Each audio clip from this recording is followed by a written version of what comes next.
Eh bien salut à toi, j'espère que tu vas bien. On se retrouve aujourd'hui pour une nouvelle vidéo et on va voir ensemble comment je fais la broderie d'une commande pour ma marque de vêtements.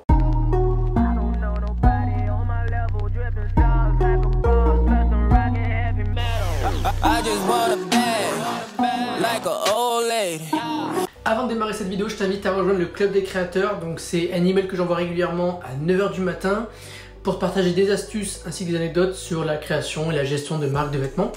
Et j'ai aussi un groupe Facebook où là tu vas pouvoir du coup discuter, t'entraider avec d'autres personnes qui ont les mêmes projets que toi.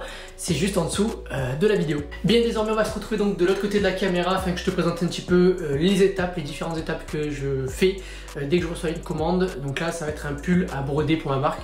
Donc je vais te montrer toutes les étapes que je fais jusqu'à l'expédition du colis. Rapide petite présentation quand même de l'atelier, on sait jamais pour ceux qui n'ont pas vu la précédente vidéo. J'avais fait une vidéo les coulisses de ma marque où donc je présentais un petit peu tout l'atelier. Bon, depuis chaque fois on réaménage un petit peu correctement en fonction de... On voit par rapport à l'ergonomie surtout quoi. Donc là voilà comment c'est fait. Ici on a donc la commande, c'est un sweat rose en XL. Ça tombe bien justement, c'est un produit que je n'avais plus en stock. Donc je viens de recevoir ce matin la livraison. Donc ça c'est le sweat à capuche. Donc voilà. Super doux, 100% coton, il est peigné et tout, il est magnifique. Voilà, il respecte différentes normes en plus. Il y a toutes les certifications qui sont sur le site de ma marque. Donc si vous souhaitez voir un petit peu comment sont faits les produits, surtout leurs qualifications, il n'y a pas de souci. Donc voilà comment c'est fait. Donc je vérifie que c'est bien un XL, c'est parfait. Voilà le produit, comment il est à peu près. Donc voilà, je m'assure qu'il n'y ait pas de défaut dessus sur le produit, on ne sait jamais. Des fois il peut y avoir des petits problèmes de couture ou des choses comme ça. Donc toujours vérifier quand même s'il n'y a pas de problème. Donc on va faire un tour d'ensemble, toujours. Donc voilà, une fois que je me suis bien assuré que le produit est en bon état, je vais donc maintenant mettre un renfort en fait de broderie. C'est ce qui va nous permettre que la broderie tienne bien et que ça ne s'attire pas en fait sur le tissu directement, et que donc le logo soit correctement brodé et non qu'il y ait des erreurs de dimension en fin de compte. Mais donc c'est ici en fait qu'il y a le poste en fait de la broderie. Donc tout se passe ici. On a l'ensemble des accessoires qu'on a besoin. Je vais déjà l'allumer. Bon, il n'y a pas de préchauffe ni quoi que ce soit. Hein. Ça démarre direct, il n'y a aucun problème. Voilà. Donc, hop, le chariot va bouger, on est bon. Souhaitez-vous? Non. Je ne veux pas redémarrer. Donc, mon logo, je vais aller le chercher. Il est là. Hop, ici. Placé. Voilà. On verra après pour la suite, pour les autres paramètres. Je te montrerai un petit peu comment il faut faire. Donc, moi, je vais récupérer... Hop, un renfort de broderie, ça se passe comme ça en fait.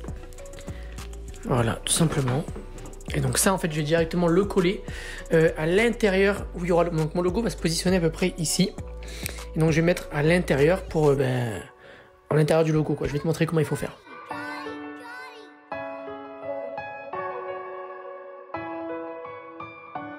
Bon, je m'assure que je sois bien le côté qui est devant. Voilà. Hop, on va se mettre comme ça. Donc voilà, une fois que le produit est comme ça, en fait, je vais mettre donc mon renfort de broderie de ce côté-là, vu que quand je vais le retourner, il sera du coup à droite. Donc on va faire quelque chose comme ça. J'utilise de la colle.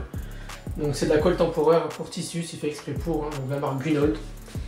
Ça marche très très bien. Donc en spray, on applique la colle comme ça, et là on met le renfort. Voilà, tout ça, j'utilise le capuchon pour bien tenir. Voilà, donc c'est la colle temporaire, on va en fait l'enlever après, une fois qu'on aura fini la broderie, et on peut donc le remettre à l'endroit. Voilà, donc je m'assure qu'il soit bien mis. Bon, c'est parfait. On va donc maintenant mettre le cadre de broderie. On va le mettre ici en fait, le cadre. Donc c'est là qu'on va broder, donc le côté cœur. On va mettre le logo en noir ici.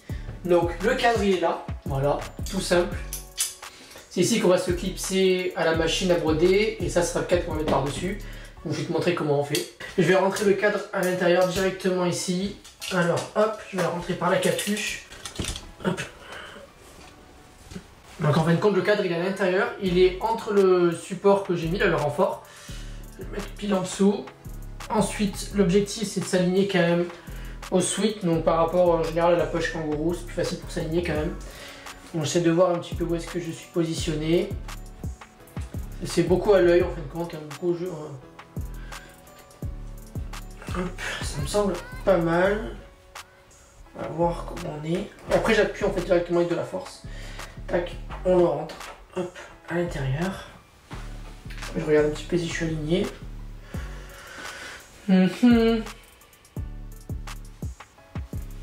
Ça me semble pas mal. En fin de compte, après l'intérieur, j'ai une roulette ici où je vais pouvoir en fait bien serrer l'intérieur du cadre.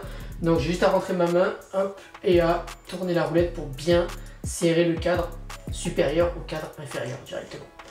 Donc là, on entend que c'est tendu, c'est le but. Voilà, donc là c'est prêt, on va directement se rendre à la machine et je vais en fait faire ressortir.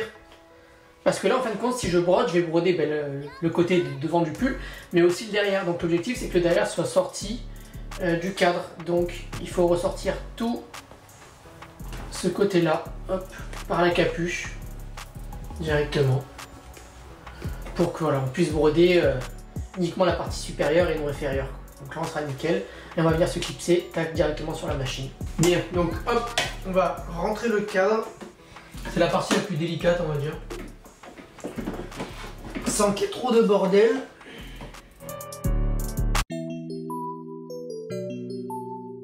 Plus qu'en fait me clipser ici, donc là je vais tirer un peu de tissu. Voilà, en plus ça c'est une taille XL, donc c'est sûr que c'est pas évident.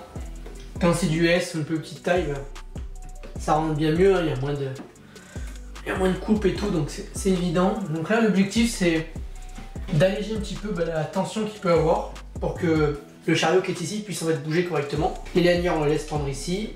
Et donc en fin de compte là le sweat il est comme ça et il y a la capuche qui est ici. Donc pour broder à l'endroit, on va donc en fait faire une rotation du logo pour qu'il soit en fait brodé droit. Je sais pas si je me suis bien fait comprendre là-dessus. Voilà, bon, ça me semble pas mal. Du coup on va faire en fait la rotation hop, à 90 degrés comme ça. Voilà, donc là il sera aligné du coup avec la capuche. Et donc j'ai plus qu'à faire fin édition, broderie, voilà. Donc là on est prêt à broder, donc 17 minutes le programme, donc ça va mettre 17 minutes pour tout broder le logo. Il ne reste donc plus qu'à baisser le levier et à démarrer la broderie.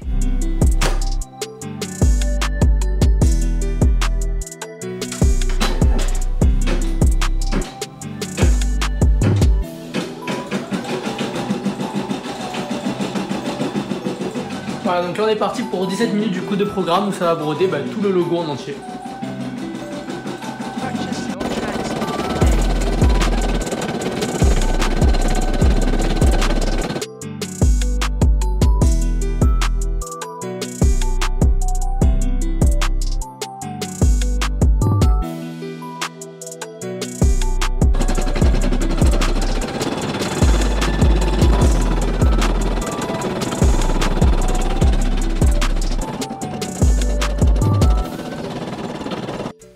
Mais voilà, donc c'est terminé, c'est nickel. Je vous ai montré un petit peu quelques séquences où ça a brodé tout simplement.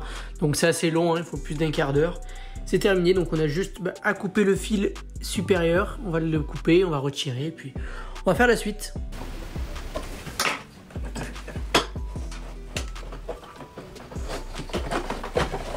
Donc je dévisse le cadre, le retirer, hop. On enlève le cadre qui est là.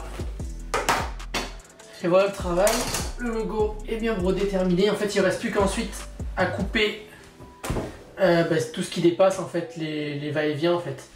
Donc on va tout découper avec le ciseau et tout retirer, et voilà. Voilà, une fois que j'ai terminé, voilà que le logo est fait, à peu près, donc c'est correct. Ce que je fais c'est que je déchire du coup le papier qui est à l'intérieur, hein, juste à le retirer, voilà, et juste à tirer en fait. Donc en général je découpe un peu proprement, je récupère bien tout ce qu'il y a. Et voilà le travail. On va laisser ça comme ça. Et finir avec ça en fait, ça permet de retirer en fait tous les petits bouts de tissu ou quoi qui pourrait gêner. Donc hop. Voilà. Je mets l'angle tac directement, donc tac. Je mets où il y a la taille en fait directement, donc je rentre ça dedans. Voilà. Je le fais ressortir. Et voilà, ça au moins c'est mis. Voilà, une fois plié, je le mets dans cette pochette par exemple, donc une pochette pile de la taille du sous ta capuche. Mais une fois que c'est emballé, j'ai sorti moi la facture que je mettrai à l'intérieur. Je vais maintenant imprimer directement mon bordereau d'expédition. Tac, voilà, je le sors. Il est là, c'est parfait. Voilà, une fois qu'il est sorti, je pense qu'à une main, j'arriverai pas à le couper. Je vais donc l'emballer à l'intérieur de cette pochette en plastique. Voilà. Voilà.